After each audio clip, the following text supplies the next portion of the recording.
Aloha, and welcome to Pure Aloha Talks. I'm your host, Kiko Pure Aloha Carvalho. We're excited. Today we have a special guest joining us to talk story. Before we get started, I would like to give a shout out to Ms. Dana, Inspire Play Hawaii, Kakua Support Services, Hawaii Athletic Club, Vipers Sanction Ni'i, and Oahu Party Bus. All right, let's go. First question. Can you tell us a little bit about yourself? You know, who you are, where you're from, what's your name? Thank you for having me, Kiko. Oh, of course, thank you. My name is Ryan Diane Jr. I was born and raised on the North Shore of Oahu till about 7 or 8 years old. We was actually homeless on the beach. Me, my siblings, my mom and dad. And we always used to go back and forth to not the housing, but across the street of Mayor Wright, Kepolin. My grandparents was living there all their life, so we would go back and forth whenever my mom didn't have hard time, so they would drop us over there. So I pretty much knew everybody from the housing already. And then when we moved in there, when I was 8 years old, it's like I was already from over there because I grew up with everybody going to elementary over there from Kepolin. I have 2 brothers, 2 sisters. My oldest brother is Chad, my sisters are Charla and Sharon, and then me, and then my youngest brother is Rocky. My mom and dad, I'm Junior, my dad is Ryan Senior, my mom is Charlene. Pretty much grew up in a dysfunctional home.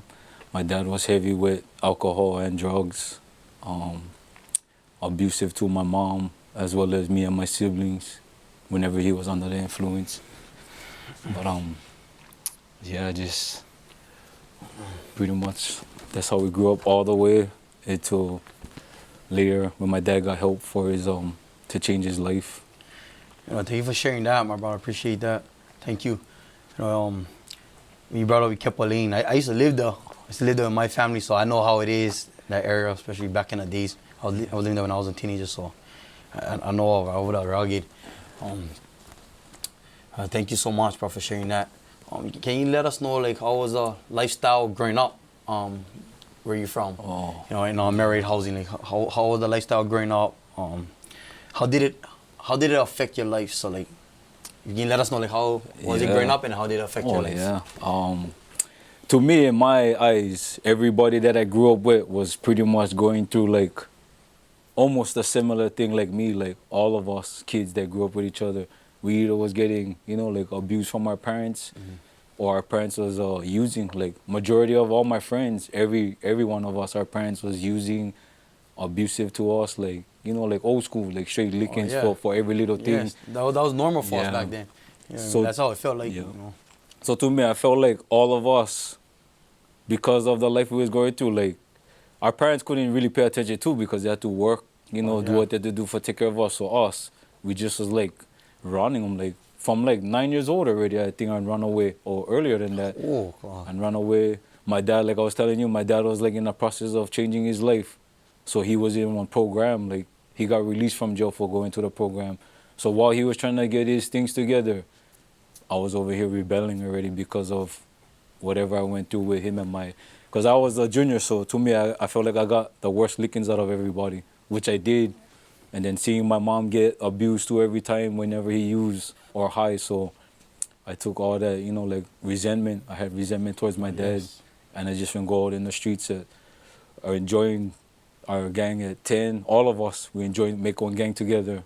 No in Asian how they do now, but then it just was all of us. And then one thing led to another. Wanted to try weed, got into beer. I think so I was 14 years old, 13 or 14, my first hit of ice. And everything went sideways after that. Everything was going sideways from the first time I ever drank because I started running away, doing more crime, ended up in DH at 10 years old. And then it was just a revolving door from back then already. Juvenile, boys home, then call out, the youth correction, It was just nonstop. Thing was so bad that we just got wrapped up into all the gang. Everybody make a name when you're young. Yeah. You just the respect. You watch your older guys. You like the respect the older guys get. So that's what we was gunning for. And They always say be careful what you ask for. At the age of 16, me and our whole crew went down for 2 murders, and we was all, the oldest one was 16. Damn. Yeah, Wait, you know what I mean? So we, for make an example out of all of us, they went waiver each and every one of us as adults, but we had to sit in detention home until the time being, until they went get for waiver us. So when they waiver us, 2 were already turned adult, so they got sent before the wavering. But me and 3 other of my partners went get wavered at 16 when we was 16 years old. We end up in a triple C. It was a big thing on the news in '96. Oh. Yeah. Right, you guys were young, but if you guys the oldest one was 16. Yeah. Oh, and how old you was? I was 16 when we got Oh, you wavered. was 16. Yeah. Oh, damn, bro. Oh. But when you go in a triple C, you can sign, yeah, like you don't have to stay, because of the age, they try to put you in protective custody. But you don't have to stay. You can just sign one waiver saying that, like be in protective custody, because protective custody, you get one different name, yeah. Like you get one bad rep if you stay in protective custody when you stay in jail, like. Yeah, that's true. But yeah. Oh, my brother.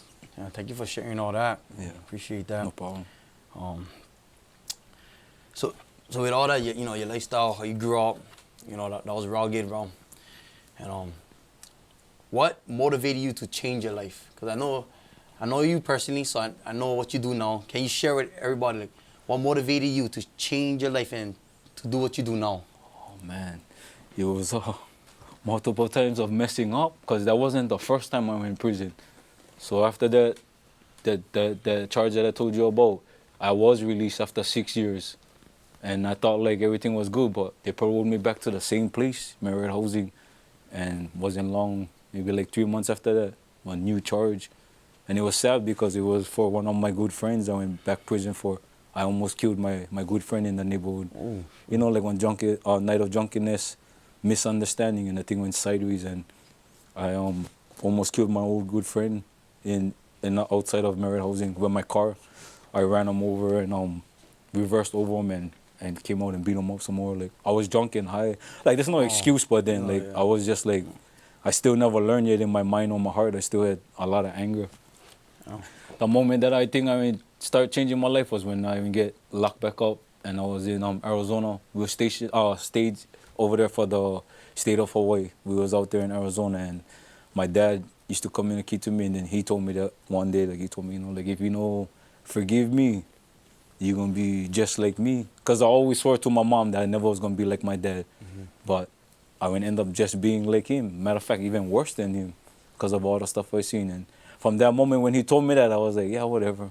But then when I really thought about it and forgave him, like I just felt like one weight just got lifted on my shoulder, and I just told myself like, I don't like do this. Yeah. There was like a lot of stuff why I went change too, like in prison, planning stuff, like you gonna see everything, you observe everything, and just planning things wasn't making sense already for live that life. Like it was just like, to me in my eyes, it was just like for no reason, like everything, all the prison politics, it was just like crumbling already. So I was like, no sense, and I was just tired of doing time, because from DH I was doing time, from detention home, you know what I mean? So I think so you just gotta get sick and tired.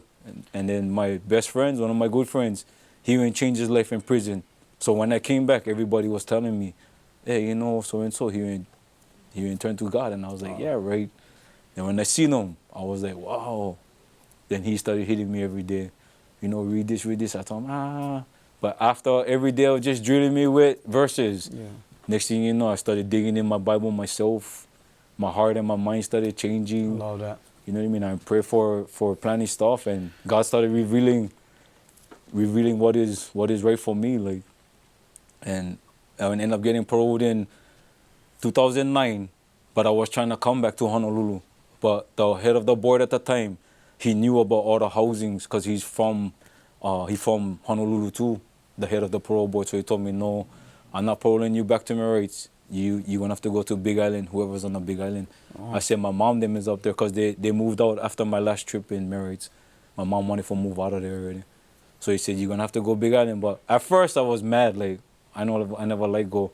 But when I went up there, I realized it was for a good thing, because I met my wife and had my 3 kids. And beautiful. Once I had my first kid, it's like more my mind went changed. Like I never do nothing to be away from my kid or my wife. Like I never do nothing. I never go back.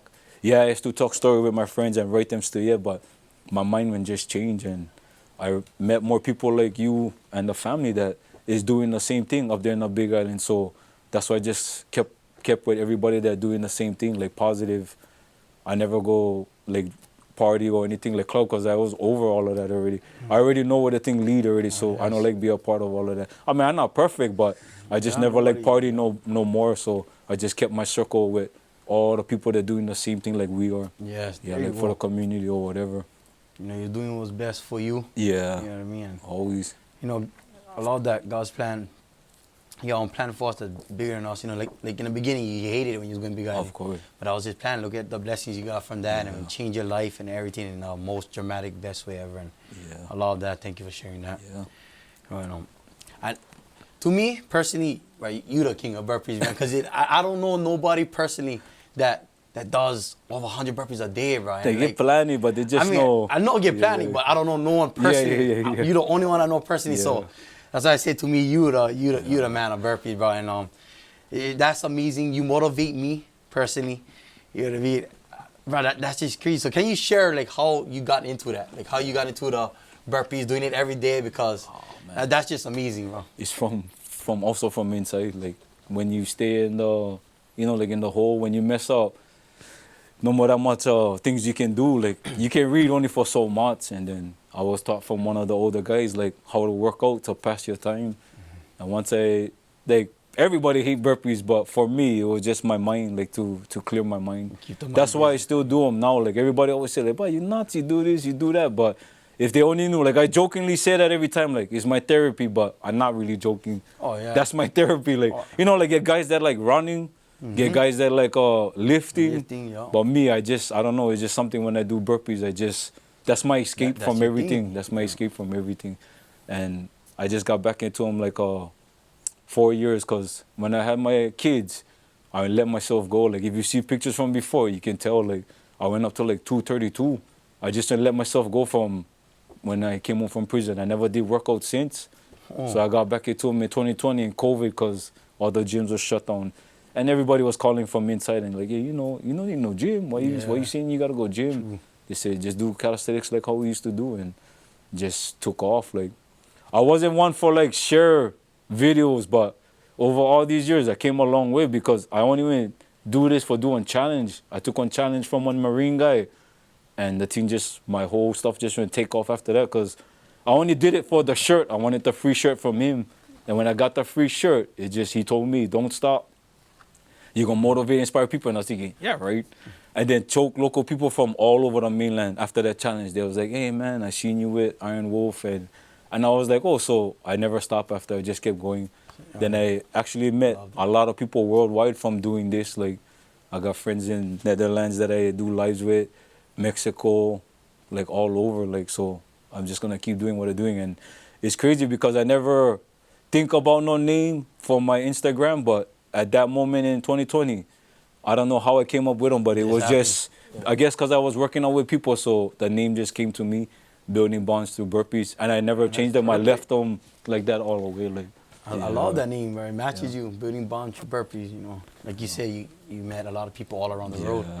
So just through burpees, so that's perfect for you. And you found your passion. And that's your passion, that's what keeps you going. You know, we all get our things that keep us going. And that was one of my other questions. What drives your passion for making a difference? So like how you was explaining your burpees, right? So, you know, I know it motivates me. I watch you all the time. You know what I mean? Of course, I follow you. You know what I mean? You're my brother, my big brother. Just watching you do that every day, but motivates me. So that was going to be my next question. What drives your passion for making a difference? Oh, man. I guess it's from my past, brother. I had so much anger growing up, and now it's funny because now all I like do is spread love. Like, I don't like hate nobody. Yes, I love it. Like, even if I not trying to get mad at somebody, but somebody that can, I always just stop and pray, like, you know, Lord, take this away, because I don't like be like that. I just tired of, I guess because I lost plenty of people in the past years that is same age as me and my good friends.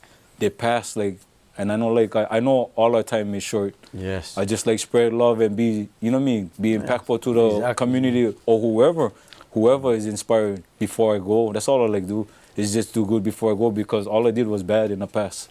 Yeah, and that takes a lot right there, you know, just choosing to do good, coming with a background like yours, you know what I mean? choosing to do good, to do right, to make the right decision, that's already hard for do. I know that personally. You know, as I said, you know, just walking away, that right there can save a whole lot of time of, you already know. Yeah. You know what I mean? So, time wasted and you get to go back home to your family. Of course, Yeah, that's the ones that really matter. That's why, Yes. like, my kids, like, I so close with them. I cannot picture myself being taken from them. Like, yeah, I know anybody can lose it in a heartbeat, but they're the ones like I always gotta think of. Like, I know, like my kids, they wouldn't. I don't think so. They would know what to do if I was to get taken from them. And I know, like, because of my own being selfish. You know what I mean? I know, like, I like be around here for them as much as I can. I love that, my brother. Thank you for sharing that, bro. Yeah, automatic. You know, that means a lot to me too, bro. I love that. Thank you. All right, so towards the ending of the show, I like to ask funny questions. So we'll ask some funny questions. So now that we have some fun, all right. So Yeah. what Hawaiian food would you rather eat, poi or haupia? Oh, haupia, man, that's my favorite. My kids order me that every time when we go to Hawaiian restaurant. Yeah, that's my favorite too. I mean, I bro. love poi too, but haupia is my favorite. Yeah, I love haupia. I like poi and haupia. I did the haupia in the poi. Oh, me, I just gotta have like planning haupia. Yeah, that's my favorite too. All right. If you could have any superpower for one day, what would it be, and how would you use it? Oh man, superpower. For one day, what would it be, and how would you use it? You just have it for one day. Yeah, I would stop time because I wouldn't want nobody to die. Oh, Like, I don't know. That's what I was thinking of every Wow. time. Before we had this, I seen the questions. I used to think about that. Like, imagine nobody died. I like that. Nobody could die. Like, Never hear that one before. Wow, Yeah. that's a good one. It's really a good one. Okay, and ready? Last question before we end it. What's the law for the day? man, the law for the day. Just do yourself, like, you know what I mean? Like I was talking to you guys, you gotta worry about your own self before you can help anybody. Like, you really gotta worry about your own self and do your own self. You cannot worry about what the next man doing. All you can worry about is what you doing. That's the only way we're gonna help anybody. Yes. Is if we do ourselves. I cannot be over here trying to help the kind and my stuff is all messed up. Like, Exactly. you're not gonna do nothing. True. You're gonna actually hurt the person when you're trying to help them. Yes. So that's what I always say. That's why that thing is like one of my main tags is do you. Like, Do you. You gotta do yourself. Like, you Yes. cannot do nobody else. You gotta do yourself in order to help everybody. I love that. That's the law for the day. Do you, focus on you. Yeah. I love that. All right, mahalo Rascko for joining us today, for coming Automatic. on, talking stories. If y'all want to learn more about Rascko, follow him on social media. Let our viewers know where they can find you on social media. I'm on IG. My handle is Building Bonds to Burpees, but Burpees is with a Z, not a S, and it's together, no space or anything. And TikTok and Threads. I no more Facebook because they keep hacking my Facebook account, so I just took them off already. I even do that. TikTok does that to me a lot. No, TikTok pretty good myself. But Yeah. All right. Mahalo for tuning in to Pure Aloha Talk. Follow us on social media for more inspiring conversation and stories. Yes, sir. Thank you, man. Thank you. Thank you. Automatic. Thank